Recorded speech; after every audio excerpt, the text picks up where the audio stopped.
Wild Edric, welcome. In my vlog, The Bloody Hand, but also in others, I've mentioned Wild Edric. Wild Edric was a Saxon, led the Saxon campaign against the Norman Conquest along the Welsh marshes. And the legend of Wild Edric is something I grew up with as a child in rural Shropshire. And I just thought you might appreciate hearing the story of Wild Edric.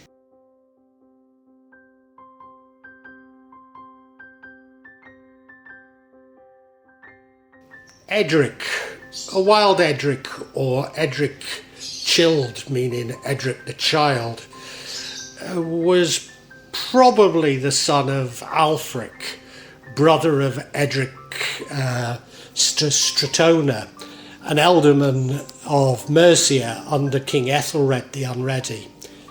Although maybe Ælfric was not his brother but a nephew of the ealdorman, and this would make Eadric himself belong to the same generation as his cousin Siward, son of Æthelgar, who was himself a grandson of Eadric Streona. Certainly Eadric held land extensively in Shropshire, and maybe as many as 12 hides in Herefordshire. He's probably Eadric's son of Ælfric, who had 2 estates from Much Wenlock Priory in Shropshire. Eadric and his cousin Siward ranked as some of the wealthiest thegns in Saxon Shropshire. Although legend has it, and indeed in the Domesday Book, there's another Eadric that was born in Condover, the village that I grew up in. Eadric was reputed to like nothing better to hunt, and indeed at the time most of South Shropshire was part of the Long Forest. He was known to some as Eadric Sylvaticus or Edward the Forester, and certainly the income from his manors afforded him plenty of time and opportunity to indulge in his passion for hunting. The Anglo-Saxons at the time had something of a truce with the Welsh on the other side of Offa's Dyke, although scuffles and raids along the border of the marshes were common and would have kept the Anglo-Saxons busy. After the Norman Conquest, Eadric refused to submit to the Normans and therefore came under their attack from forces based at Hereford Castle under Richard fitz Scrob. He raised a rebellion and allied himself with the Welsh princes of Gwynedd and Powys, Blethyn ap Cafan, and his brother Riachan ap Cafin. He successfully attacked the Norman Hereford Castle in 1068, but didn't succeed in taking the county of Hereford, and retreated to Wales to plan further raids. Prior to the Norman Conquest, these Welsh princes had sided with Harold Godwinson and allowed Welsh warriors to join his troops to help defeat the Norsemen, led by King Harold Hadrara at the Battle of Stamford Bridge in Yorkshire. During the widespread wave of rebellions to the Normans in England between 1069 and 1070, he burned down the town of Shrewsbury and successfully besieged Shrewsbury Castle, again with help from his the Welsh princes from Gwynedd, as well as other English rebels from Cheshire. It was probably this combination of the Welsh and the Cheshiremen and the men from Shropshire that led to decisively defeating William the Conqueror in the Battle of Stafford in late 1069. Nevertheless, by 1070, apparently Eadric had submitted to King William and later participated in William's invasion of Scotland in 1072. Another accounts that he was captured by Randulph de Mortimer after long struggles and handed over to the king for life imprisonment, some of his lands afterwards descending to the Abbey of Wigmore at Leinster in Herefordshire. He campaigned in Maine for King William in 1072, and according to the Mortimer genealogy, held Wigmore Castle against Randolph de Mortimer during the rebellion of 1075. Certainly we know that the Norman harrying of the north was particularly vicious in Shropshire.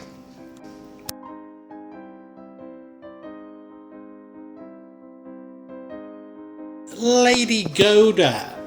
Eadric had been out hunting alone when he found himself in a part of the Clun Forest that he'd not seen before. Whilst wandering through the tracks trying to find his way, he came across a glade with a large ancient dwelling. It's reputed that welcoming light shone from the windows and melodious sounds of singing and laughter could be heard. He dismounted and made his way closer. Peering through the window, he saw 6 beautiful maidens dancing in a circle, and a 7th, who was the loveliest of all. Her skin was pale and she had long golden hair. She was tall and fair, and he lost his heart to her. He had to claim her as his bride. Entering the house, he introduced himself, but was ignored by the maidens, who continued to dance and sing. Growing impatient, he burst into the circle and swept this lovely maiden up in his arms. Immediately the 6 sisters flew into a rage and transformed themselves into wolves and then bears. Eadric fought his way through and escaped the sisters with the maiden over his shoulders. He stepped outside, bloodied, his clothes in tatters, and he ran for his horse. Turning his back on his on the dwelling, he was surprised to see that the sisters had not followed. The maiden he carried had entered into a faint, and he threw her over his saddle, mounted his horse, and rode with haste away from the glade. But after a short while he found familiar landmarks in the forest and was able to find his way home. During this abduction and his ride through the forest, the young lady had awoken, yet she neither struggled nor made a sound. Eadric realised at this point that she was from the fairy realm. And when he took her to his mead hall, she simply sat demure and silently, watching his every move. He brought her the finest food and drink, but she wouldn't take either. He spoke heartfelt endearments to her, but she didn't answer. And so it continued, apparently for 3 whole days and 3 whole nights. But finally, on the 4th day, the maiden spoke and broke her fast. Her name, she said, was Lady Goda, and she was the elf queen. She said, "My name is Goda. I believe you're a good man. I will be your bride, but conditions must be fulfilled. I will bring you good luck, and you will enjoy good health, peace and abundance as long as I live with you. But be warned, should you ever reproach me because of my sisters, or the place I am from, or for what I am, you shall lose your bride, and from the outer world. From that day on you will lose your wealth, your health, and waste away to your death, pining for what you have lost." In sweet and honeyed tones she told Eadric that she would agree to become his faithful bride, and this would bring him this good health and fortune, which would, as I've said, last forever. Needless to say, Eadric agreed, and the pair were married with much feasting and merriment, and they lived together in great happiness and prosperity until the Normans came to England.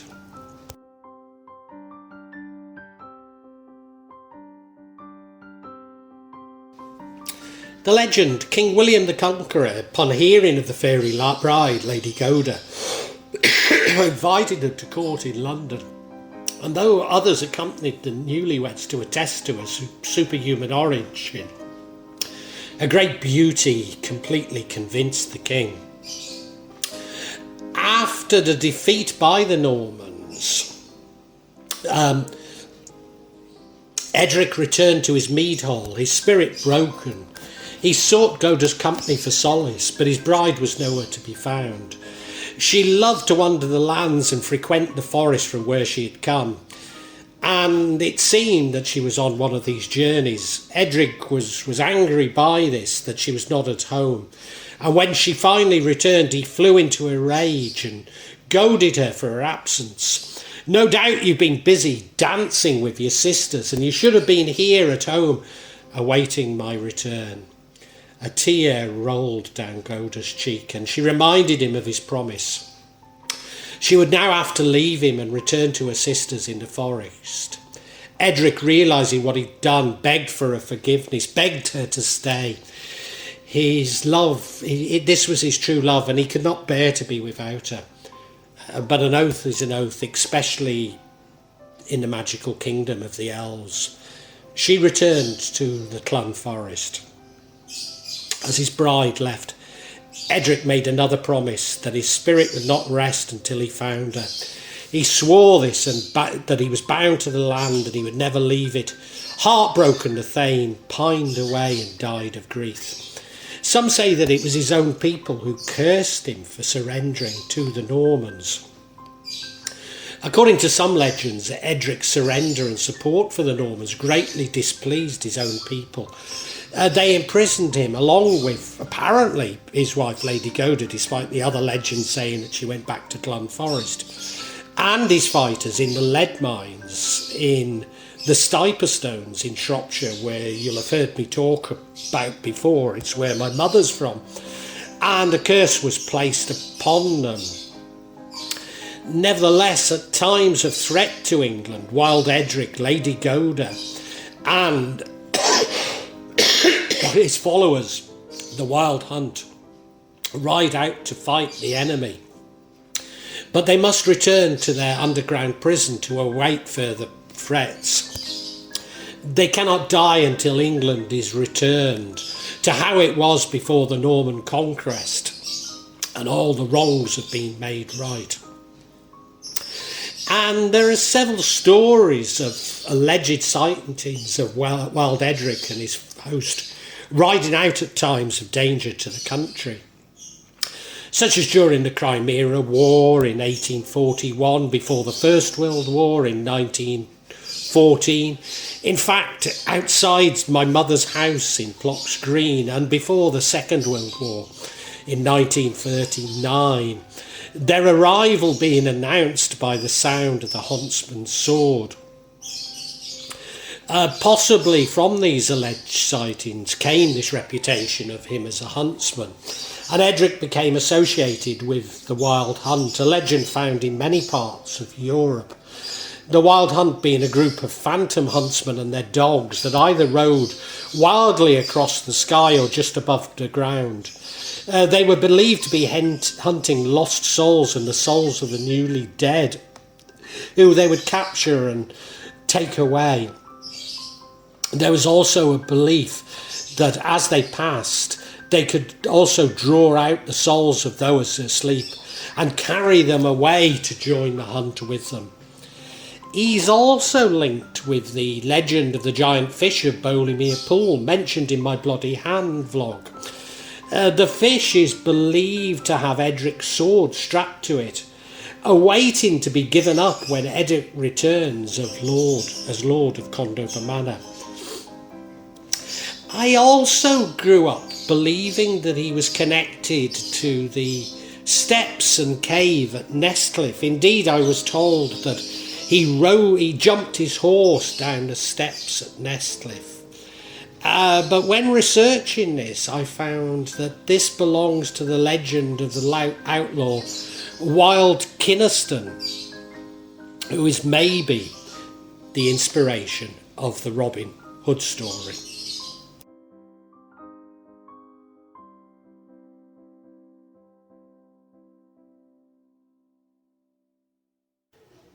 Well, I really hope you've enjoyed this vlog, and that not only got something out of it, but provoked thoughts.